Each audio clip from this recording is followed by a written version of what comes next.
ఇటీవల జరిగిన అల్లర్ల ఘటనలో వైసీపీ టీడీపీ నేతలపై పోలీసులు కేసులు నమోదు చేశారు. రాళ్ల దాడులకు పాల్పడిన ఇరు పార్టీలకు చెందిన 45 మందిని నిందితులుగా చేర్చారు.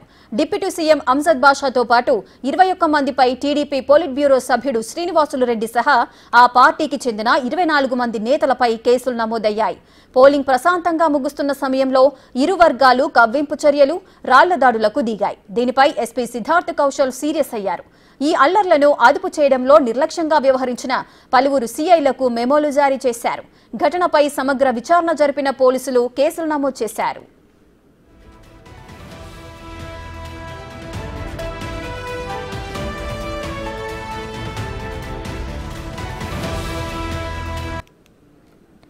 రెడ్డిగా కడప గౌస్ నగర్ లో ఇటీవల జరిగిన అల్లర్ల ఘటనలో అటు వైసీపీ టీడీపీ నేతలపై కూడా పోలీసులు కేసులు నమోదు చేశారు. దీనికి సంబంధించిన పూర్తి డీటెయిల్స్ మా ప్రతినిధి మధు అందిస్తారు.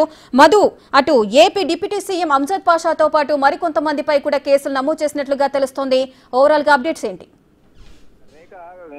గత 13వ తేదీన సార్వత్రిక ఎన్నికల నేపథ్యంలో ఎన్నికలు పూర్తి అయ్యే సమయంలో ఇరు పార్టీ నేతల కడప నగరంలోని గౌస్ నగర్ సమీపంలో పోలింగ్ కేంద్రం దగ్గర ఇరు పార్టీ నేతలకు సంబంధించి స్వల్ప ఘర్షణ చోటు చేసుకుంది. ఆ ఘర్షణలో రాళ్ల దాడికి వైసీపీ నేతలు కావచ్చు, అలాగే టీడీపీ నేతలు కావచ్చు పాల్పడినట్లు తెలుస్తుంది. అయితే ఈ ఘర్షణకు పాల్పడిన వారిపై ఇక ఈ నిన్నటి రోజున 187, 147, 148, 324 సెక్షన్ల కింద పలువురు మీద కేసు నమోదు చేసినట్లు కడప 2 టౌన్ పోలీసులు తెలిపారు. అయితే ఇరు పార్టీలకు చెందిన 45 మందిపై కేసు నమోదు చేసినట్లు కడప 2 టౌన్ సిఐ పేర్కొన్నారు. అయితే మరోవైపు కడప జిల్లా వ్యాప్తిగా చూస్తే నిన్న పొద్దుటూరు నియోజకవర్గంలో కూడా సిట్టింగ్ ఎమ్మెల్యే అయిన రాతిమల్ల శివప్రసాద్ రెడ్డిపై కూడా పలు సెక్షన్ల కింద కేసు నమోదు చేసినట్లు తెలుస్తుంది. అలాగే జమ్మలమడుగు నియోజకవర్గంలో మరోసారి ఘటనలు పునరావృతం కాకూడదని గట్టి భారీ బందోబస్తు ఏర్పాట్లు చేసినట్లు తెలుస్తుంది. అయితే మరోవైపు ఈ రోజు కమలాపురం నియోజకవర్గంలో ఎస్పీ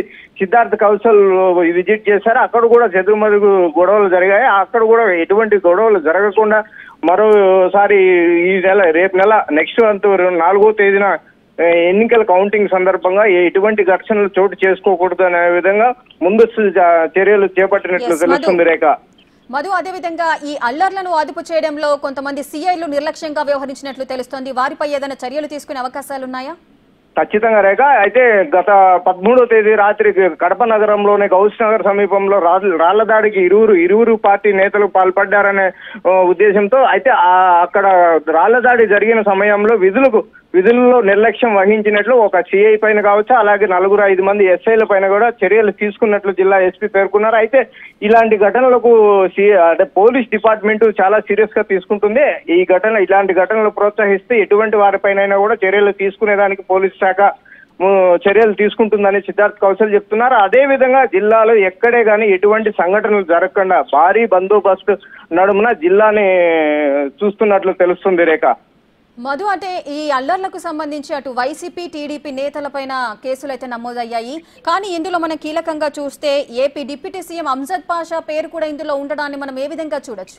రేఖ, 13వ తేదీ రాత్రి 7:30 సమయంలో కడప నగరంలోని గౌస్ నగర్ సమీపంలో ఘర్షణ చోటు చేసుకున్నప్పుడు రాష్ట్ర డిప్యూటీ సీఎం అంజద్ బాషా అక్కడ ఒక కారుపైకి ఎక్కి తెలుగుదేశం పార్టీ నేతలను కావచ్చు, కార్యకర్తలను కావచ్చు రెచ్చగొట్టే విధంగా ఆయన పదజాలంతో దూషించి మరీ గొడవలు జరిగేదానికి ప్రేరేపించారనే విధంగా కడప డిఎస్పీ ఎండి షరీఫ్ ఫిర్యాదు మేరకు నిన్నటి రోజున కేసు నమోదు చేసినట్లు తెలుస్తుంది. అయితే డిప్యూటీ సీఎం పైన కేసు నమోదు చేశారు.